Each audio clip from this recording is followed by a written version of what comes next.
మణరత్నం సినిమాలో ఉంది. ఇలాంటి ఇల్లు మళ్ళీ దొరకదు.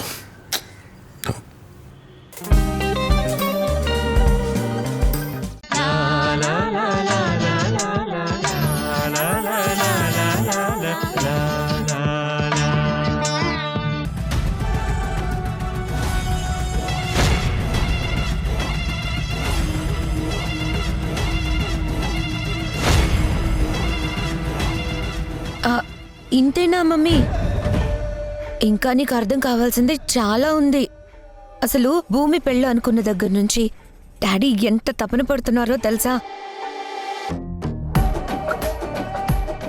ఈ పెళ్ళి ఎంత గొప్పగా చేయాలి, ఎంత బాగా జరిపించాలి, ఎక్కడ ఏ మాట రాకుండా ఉండాలి, అన్ని బాధ్యతలు మనమే తీసుకోవాలని నాతో ఎన్నోసార్లు చెప్పారు.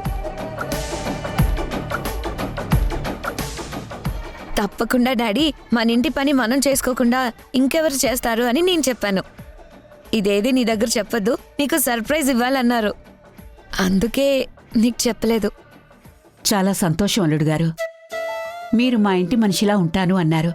కానీ ఈరోజు ఇంటి పెద్దలా ఆలోచిస్తూ ఇంత గొప్పగా ఉన్నందుకు చాలా సంతోషంగా ఉంది.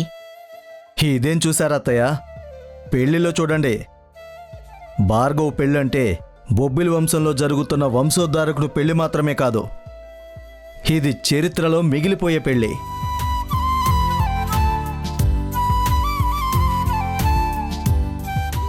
నా భూతో నా భవిష్యత్ అన్నట్టుగా నేను చేయిస్తాను. దక్ష, భూమి పెళ్లిలో కట్టుకోవడానికి ప్రత్యేకంగా పట్టుచీర నేయించాను. భార్గవ్ కోసం ప్రత్యేకంగా పట్టు పంచె కూడా నేయించాను. మావయ్య, మీ ప్రేమ అభిమానం ఉంటే చాలు, ఇప్పుడు ఇవేవీ అవసరం లేదు. అదేంటి బావా అలా అంటావు? ఎంతో ప్రేమతో ఇస్తుంటే కాదనకూడదు. నీతో పాటు ప్రత్యేకించి ఆడపిల్లకు కూడా చీర నేయించారు అంటే తన మీద ఎంత అభిమానం ఉన్నట్టు, ఎంత ప్రేమ ఉన్నట్టు.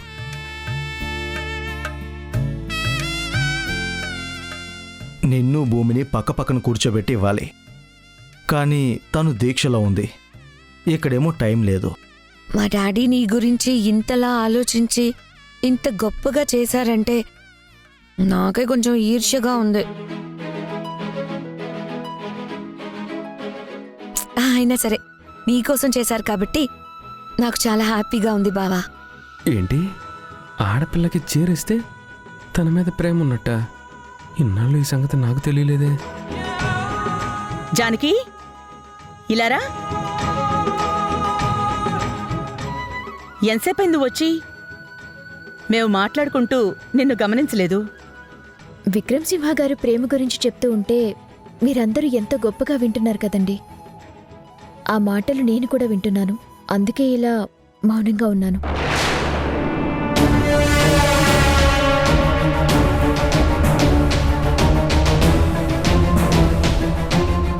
ఎవ్వరైనా మౌనంగా ఉండొచ్చు, కానీ జానకి మాత్రం మౌనంగా ఉండకూడదు. నువ్వెంత మాట్లాడితే ఇంట్లో అంత కళ్ళుంటుంది.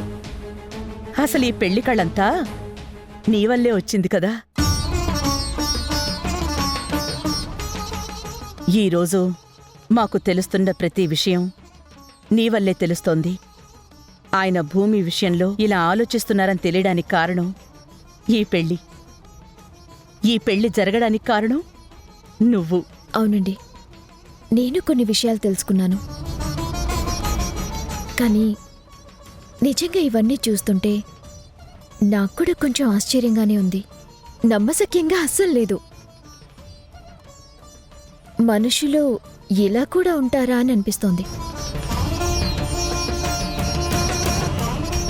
మన ఊహకి అందకుండా జరిగేవే ఎప్పుడూ ఆశ్చర్యాన్ని కలిగిస్తాయి.